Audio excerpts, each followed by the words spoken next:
A partir de agora, no programa Maranata, você ouve a Hora da Palavra.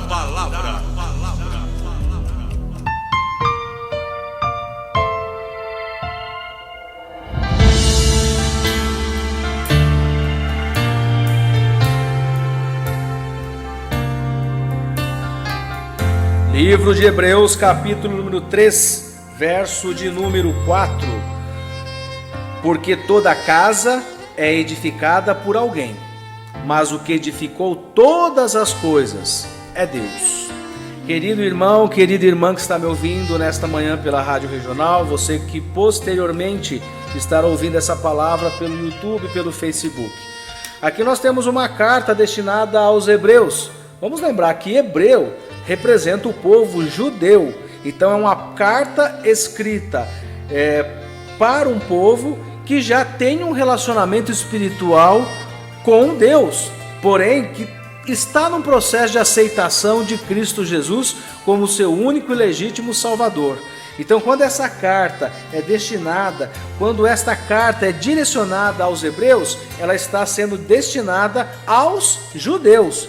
Vamos lembrar que Jesus era um judeu, Moisés era um judeu, todos os profetas do Antigo Testamento eram judeus.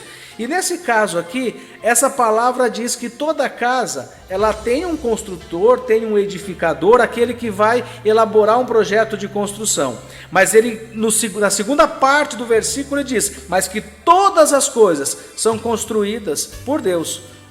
Ou seja, tudo aquilo que nós fazemos pelas nossas mãos, toda a nossa obra, que é uma obra humana, ela pode ser usada, planejada pelo conhecimento científico que estabelece as coisas as quais nós manipulamos, as quais habitamos, as quais usamos. São coisas dessa sociedade a qual nos faz utilizadores de ferramentas. Todas as ferramentas que nós conhecemos têm um caráter humano na sua produção. Um martelo, uma faca, um carro, uma casa, todas elas são construídas, edificadas por mãos humanas. Mas ele está dizendo aqui nessa palavra que tudo aquilo que antecede a criação humana é constituído por Deus. Então, se existe um homem que faz uma caneta, se existe um homem que faz um microfone, a qual eu estou falando, um homem que faz o rádio, o qual você está ouvindo essa palavra, antes mesmo que isso pudesse ser concebido numa fábrica, o Senhor já havia edificado, construído aquele o qual construiu. Então nós somos edificados, nós somos construídos pelas mãos divinas, pelas mãos humanas, não pelas mãos humanas, mas pelas mãos de Deus. E é Deus que dá esse caráter da plenitude do ser humano. E quando fala a palavra que nós somos imagem e semelhança de Deus, significa que o nosso caráter, embora possa ser considerado terreno, pela composição de água e pó que forma o nosso corpo, o nosso organismo, a nossa essência, aquilo que é invisível, aquilo que é insondável, que está dentro de nós, que nos enche de vida, é sopro de Deus. Então nós somos parte que é terrena, nós somos parte que é matéria, nós somos parte que é ciência, mas todo esse conjunto, ele só tem vida pela graça do Senhor. É Deus que permite que nós possamos viver. E quando ele faz essa comparação do nosso caráter, ele vai dizer assim que é importante que nós tenhamos uma consciência da bondade, da magnificência, da sabedoria, do amor de Deus para com a nossa vida. E ele vai dizer mais, ele vai dizer assim que nós somos tocados pelo Espírito Santo, esse que nos dá vida, para que nós possamos fazer as escolhas corretas para estabelecer os princípios da nossa vida. Olhando para essa palavra, ele vai fazer uma comparação aqui em Hebreus. Ele vai dizer que Deus havia dado uma condição para que eles pudessem receber uma bênção grandiosa em função do projeto de salvação que Deus tinha para eles.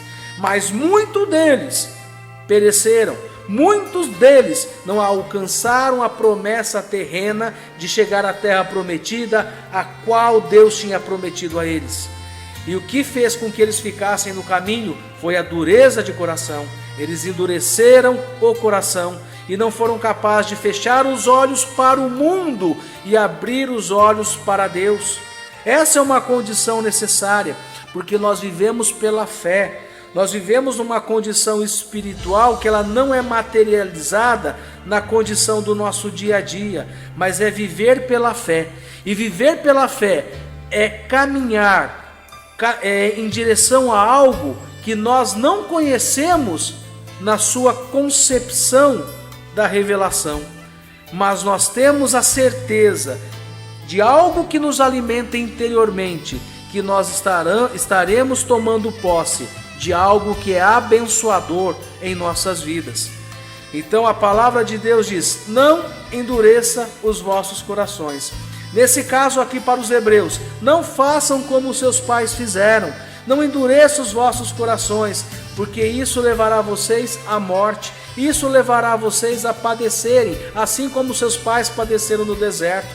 E o erro deles foi um erro não de estratégia terrena, mas foi um erro de coração, um erro de duvidar do propósito de Deus, um erro de não ouvir a palavra de Deus e colocar em prática. Coloque na condição do caminho, e o caminho é único, o caminho é Jesus, é o caminho que leva à salvação, é o caminho que nos garante a promessa de vida eterna, não para as coisas de hoje, porque tudo que você está vivendo é passageiro, até a sua vida é passageira, até o seu dia final já está determinado, tudo isso passará. Mas aquilo que é o sopro de Deus que você carrega no seu interior, porque você é templo do Espírito Santo, você é a casa edificada por Deus, a qual constitui o vaso valioso que carrega a glória de Deus, que carrega o Espírito de Deus dentro de você. O dia que esse Espírito sair, você simplesmente será um vaso que voltará à terra e irá se decompor no meio da terra, a qual será soterrado. Mas o teu espírito vai para os céus. Que você possa meditar nessa palavra, que você possa ter um coração aberto à palavra de Deus, que você possa confiar em Deus, que você possa receber a promessa de Deus na tua vida. É o que nós desejamos, é o que nós oramos e intercedemos pela sua vida, em nome de Jesus.